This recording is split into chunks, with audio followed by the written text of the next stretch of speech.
Отыра қойыңыздар. Енді тақтаға шығып, тізбектелеп тұрайық.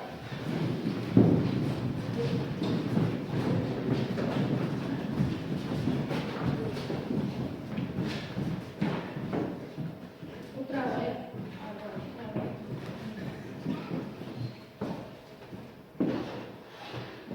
Көзімізді жұмайық, табиғат аясында тұрғандай сезінейік.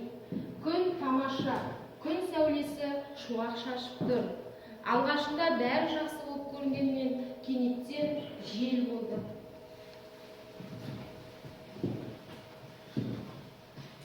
Жел күшейді. Кенеттен боран басталды.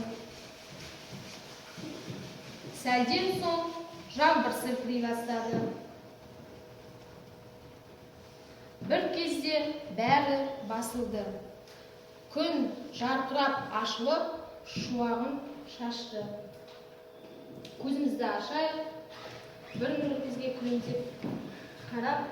Енді оқушылар, бұл бізде болған Австралия жаңбыры. Енді орнымызға отыра қояйық.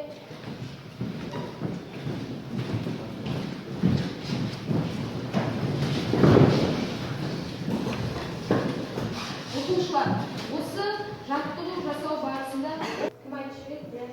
Осы жаттығу барысында байқағаным табиғат құбылыстары. Дұрыс айтасыз. Осы жаттығу жасау барысында бойыңыздан қандай құбылыстарды байқадық? Күш түсірдік. Тағы. Жаттығу жасағанда мен серпімділікті байқадым. Жақсы. Тағы айтыңыз. Осы жаттығу барысында біз энергия жұмсадық. Тағы. Жарайды, дұрыс айтасыздар. Осы тұрмыста адамдар жаттығу жасап, күш, қуат, энергия жұмсайды. Егер де біз бір адамға көп жұмысты артып қоятын болсақ, онда ол тез шаршайды. Солай емес пе? Сондықтан қазір бүгінгі сабағымызда бәріміз бірге жұмыла отырып, серпімді күші сияқты серпіле отырып, энергиямызды бірге жұмсайық деген келіп тұр. Жарай ма? Жарайды. Енді әрі қарай біздің үй тапсырмасын тексеру мақсатында сіздерге тапсырма. Негізгі шарты: бір оқушы тұрып, келесі оқушыға сұрақ қояды, келесі оқушы жауап бере отырып, қарсы оқушыға сұрақ қояды. Сіз сұрауыңыз кімге?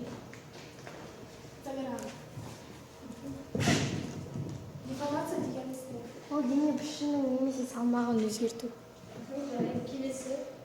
Мен Айзереге қоямын. Осы деформацияның неше түрі болады? Деформация екіге бөлінеді, пластикалық және серпімді. Тағы келесі. Тағы кім сұрақ қойғысы келіп тұр? Апа, мен аяғымда сұрақ қоямын. Серпімділік күші деген не? Денелердің деформациялық салдарынан пайда болатын күш серпімділік күші деп аталады. Жарайды. Енді сіз Ақылжанға қойсыз. Деформация дегеніміз не? Деформация деген бір заттың оның салмағы мен пішінінің өзгеруі. Отырамыз. Салмағымен деген бола ма? Өлшеміне? Пластикалық деформация дегеніміз деформация екіге бөлінгендіктен пластикалық және серпімді болып бөлінеді. Ал пластикалық деформация дегеніміз ол денені өзінің әрекетін тоқтағаннан кейін ол дене өзінің пішінін өзгертуіндегі деформацияны біз пластикалық деформация деп атаймыз. Жарайды. Бұл сөзіне қоямыз. Деформацияға мысал келтір.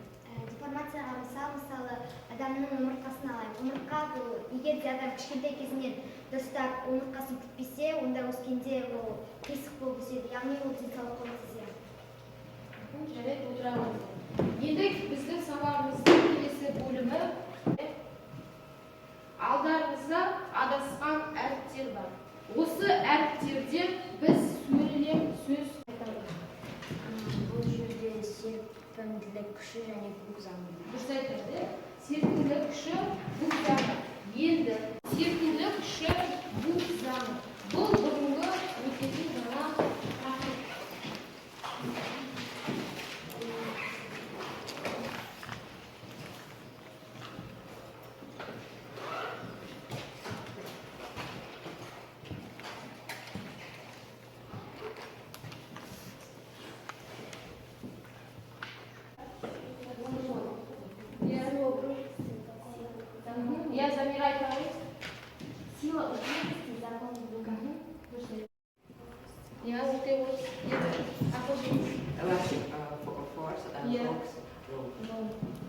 Келесі кім?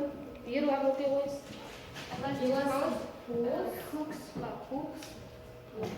Ло, да? Кукс, ло. Кукс, ло. Жазып қоямыз дәптерге.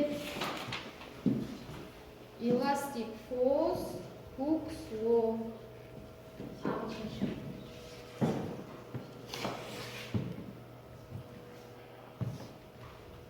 Фос, күш.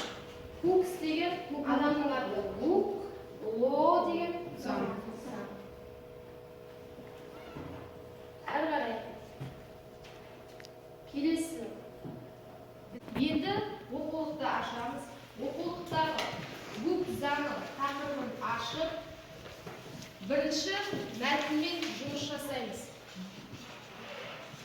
Жеке мәтінмен танысамыз. Жеке отырып. Бірінші жеке оқып, мәтінмен танысайық. Мәтінде не жазылған?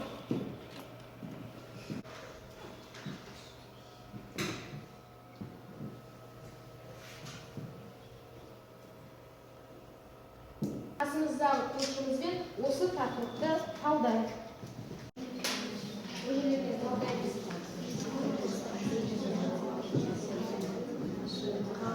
Физика Роберт Гук. Секундный күшінің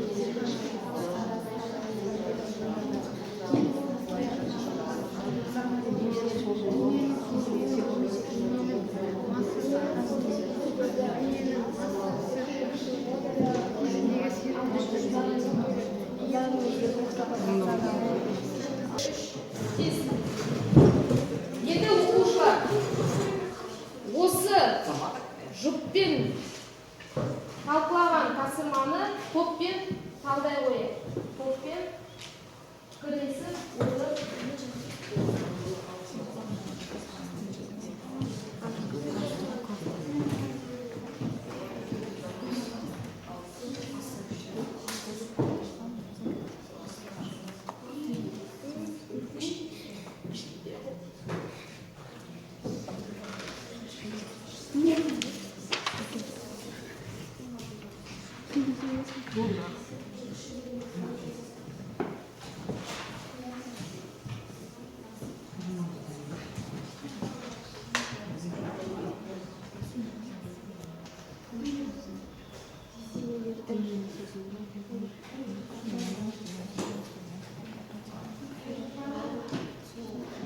Топта талдап пікірлесіп болса, тақтаға шығып, ойымызды айта қойып.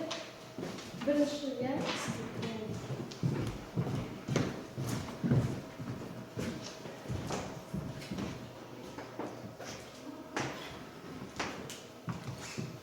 серпінділік күші мен серпінділік деформация арасында байланыс бар екендігін 1960 жылы ағылшын физик Роберт Гук айтқан. Кейін оның айтқаны бізге Гук заңы ретінде енді. Дененің созылу кезінде серпінділік күшінің моделі дене ұзындығының өзгеруіне пропорционал деді. Бұл Гук заңы F серпінділік күшінің ол қатаңдық пен және де дельта X-тің формуласымен тұжырымдалады. Мұндағы сен жүйесіндегі қатаңдық Ньютонның метрге қатынасымен беріледі. Енді келесі. Тағы қайтып шыққысы келіп, жарайды сіздер сөйлей қойыңыздар.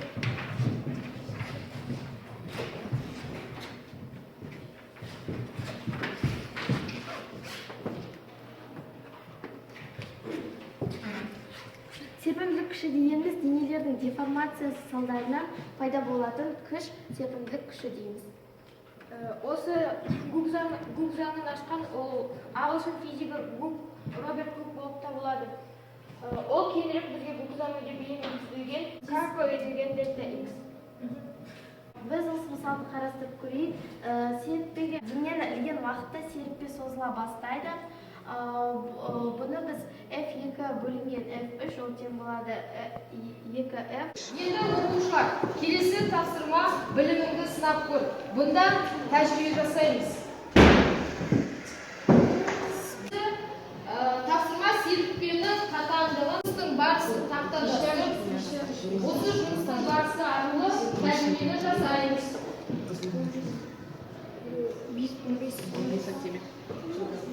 15 несте бес жасайды соны 10 жыл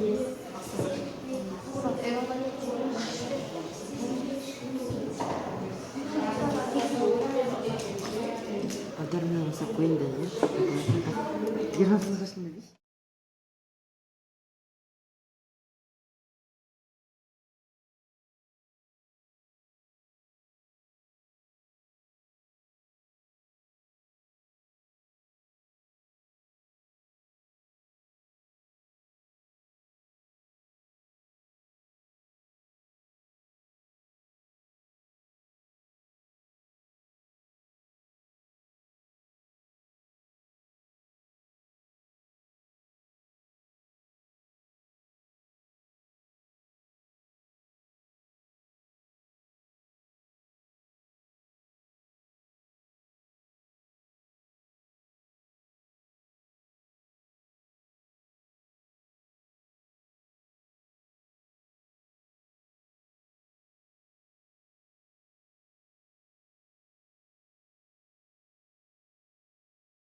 Келесі бөлім рефлексия.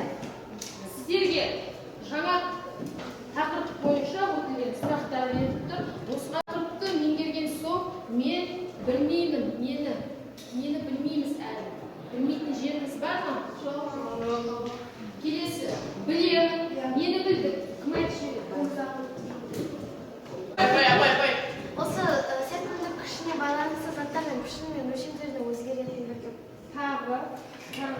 Жаңа формуламен таныстық, ол F-тенканың ағылшын физигі Роберт Кук 1660 жылы Гук заңын ашқан. Гук заңына кез келген материалдарды қолдануға болмайды. Біле түсінемін және қолданамын.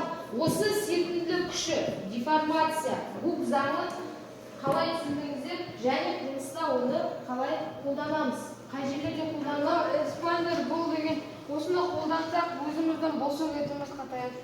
Иә, сонда бұл жерде эспандер деформацияланып тұр ма? Иә. Оның ненің әсерінен? Күштің әсерінен. Дұрыс айтасыз. Келесі.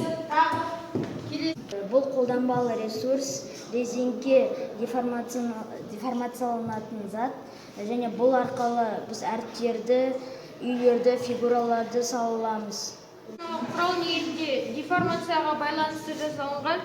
Егер де біз осы қысқышты басқан кезде, онда ауа жиналады. Енді оқушылар бүгінгі жаңа тақырып бойынша алған білімдеріңізді бағалау үшін алдыңызда тұрған смайликтерді бере қояйық. Әр топ бір-бірімізді бағалау жүйелейік.